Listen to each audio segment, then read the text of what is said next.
যোৱাকালি মই বন্ধু এজনৰ লগত কথা পাতি আছিলোঁ আৰু সি মোক এনেকুৱা এটা কথা ক'লে তাৰ কাৰণে মোৰ এই ভিডিঅ'টো বনাব লগা হ'ল। সি কৈছিল মোৰ টিভি নহ'লে টোপনি নাহে। তাৰপিছত মই টিভিৰ বিষয়ে চালোঁ আৰু মই যিখিনি কথা গম পালোঁ সেইখিনি আপোনাক আচৰিত কৰি দিব।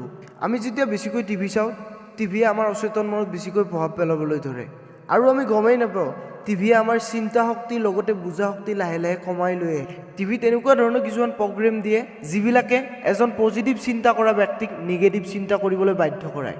আৰু আপুনি হয়তো নাজানে যিবিলাক সফল ব্যক্তি, যিবিলাক ডাঙৰ ডাঙৰ মানুহ, সেইবিলাকে কিন্তু টিভি নাচায়। এটা ৰিচাৰ্চত গম পোৱা গৈছে যিবিলাক ব্যক্তিয়ে বেছিকৈ টিভি চায় তেওঁলোকৰ তেজৰ চলাচলটো লাহে লাহে কমি আহে আৰু তেওঁলোকৰ বিভিন্ন ধৰণৰ ডাঙৰ ডাঙৰ বেমাৰ হোৱাৰ সম্ভাৱনা থাকে, যেনে হাৰ্ট এটেক। টিভিয়ে আমাক এনেকুৱা কিছুমান বস্তু দেখুৱায় যিবিলাকে আমাৰ অচেতন মনত স্থান লয় আৰু সেইবোৰ নাচালে আমি থাকিব নোৱাৰোঁ, যেনে শাহু বোৱাৰী চিৰিয়েল। এইবিলাকত কি দেখুৱায়? এজনী শাহুৱে এজনী বোৱাৰীক কেনেকুৱা বেয়া ব্যৱহাৰ কৰে, বোৱাৰীয়ে শাহুক কেনেকুৱা বেয়া ব্যৱহাৰ কৰে, সেইবিলাকেতো দেখুৱায়। আৰু যেতিয়া সেই চিৰিয়েলখন এজনী শাহু বা বোৱাৰী চাই থাকিব তেতিয়া তেওঁলোকৰ সম্পৰ্কত কেনেকুৱা এটা প্ৰভাৱ পৰিব আপুনি নিজে চিন্তা কৰকচোন।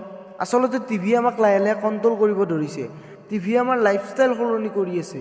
এইটো সঁচা, টিভিৰ ৰিম'ট কণ্ট্ৰল আমাৰ হাতত থাকে, কিন্তু আমাৰ ৰিম'ট কণ্ট্ৰল আমি টিভিৰ হাতত দিছোঁ। আপুনি যদি ভাবি আছে টিভি ইউটিউবতকৈ বহুত ভাল, সেইটো আপুনি ভুল ভাবি আছে। কাৰণ ইউটিউব এটা এনেকুৱা প্লেটফৰ্ম য'ত আপুনি যি বিচাৰে তাকে চাব পাৰে। আৰু যেতিয়া আপুনি ইউটিউবত আহিব তেতিয়া আপুনি নিজৰ মনটোক স্থিৰ কৰি ৰাখিব চেষ্টা কৰিব লাগিব। আপুনি যদি সঁচাকৈ কিছুমান কথা শিকিব বিচাৰে, জানিব বিচাৰে, সেই বস্তুবিলাক আপুনি ইউটিউবত পাব, যদি আপুনি ভালকৈ বিচাৰিব জানে। আপুনি যদি অতনু ভূঞাৰ TRP কিতাপখন পঢ়িছে তেতিয়াহ'লে নিশ্চয় গম পাব নিউজ চেনেল এটাই TRP বঢ়াবৰ কাৰণে কিমান তলত নামিব পাৰে। আপুনি সেই কিতাপখন পঢ়ি যাব, তেতিয়া আপুনি গম পাব নিউজ চেনেল এটা কেনেকৈ চলি আছে, কেনেকৈ কি কৰি আছে।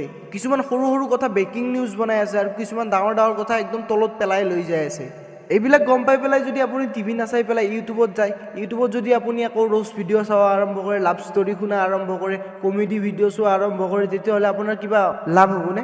আপুনি প্ৰথমতে জীৱনটোক বুজি ল'ব লাগিব। আপুনি জীৱনটোত কিয় আহিছে, এই জীৱনটো কিয় পাইছে, আৰু সদায় জীৱনটোৰ বিষয়ে কিছুমান কথা শিকিবলৈ চেষ্টা কৰক। নতুন নতুন কথা শিকক আৰু নিজৰ মনটোক নিয়ন্ত্ৰণ কৰি ৰাখক, কণ্ট্ৰল কৰি ৰাখক নিজৰ মনটোক, নিজৰ মতে চলাবলৈ চেষ্টা কৰক। ইয়াৰ ওপৰত মই ভিডিঅ' বনাইছোঁ, আপুনি ডিছক্ৰিপশ্যনৰ লিংকটো পাব আৰু আই বটনত গ'লেও পাব লিংকটো। আপুনি সেই ভিডিঅ'টো চাওক আৰু নিজৰ মনটোক কেনেকৈ কণ্ট্ৰল কৰি ৰাখিব পাৰি, কেনেকৈ বুজিব পাৰি সেই বিষয়ে জানক। আজিকালি যিবিলাক ল'ৰা ছোৱালী আছে তেওঁলোকে টিভি নাচায়, কিন্তু ইউটিউবত এনেকুৱা কিছুমান বস্তু চায় যিবিলাকে তেওঁলোকৰ জীৱনটোত এটা বেয়া প্ৰভাৱ পেলায়। আৰু এই ল'ৰা ছোৱালীবিলাকৰ বয়স যেতিয়া 30 বছৰ হ'ব তেতিয়া তেওঁলোকে চিন্তা কৰিবলৈ ধৰে মই জীৱনত কি ভুল কৰিছিলোঁ আগতে যে মই আজিলৈ সফল হ'ব পৰা নাই। সেই ল'ৰা ছোৱালীবিলাকৰ কাৰণে এই সময়খিনি বৰদান। যদি এই সময়খিনি সঠিকভাৱে ব্যৱহাৰ কৰা যায় তেতিয়াহ'লে জীৱনত এজন সফল ব্যক্তি হোৱাত কোনেও বাধা দি ৰাখিব নোৱাৰে। যদি বেয়া কামত ব্যৱহাৰ কৰা তেতিয়াহ'লে তোমাৰ জীৱনটো এটা বেয়া ৰাস্তাত যোৱাটো নিশ্চিত। আপুনি যদি এনেকুৱা কিছুমান নজনা কথা জানিব বিচাৰে তেতিয়াহ'লে মোক কমেণ্ট কৰি কওক, মই সেই বিষয়ত ভিডিঅ' বনাবলৈ চেষ্টা কৰিম। আৰু ভিডিঅ'টো ভাল লাগিলে এটা লাইক কৰি দিব, শ্বেয়াৰ কৰিব, কমেণ্ট কৰিব, লগতে চেনেলটো ছাবস্ক্ৰাইব কৰিব। ধন্যবাদ।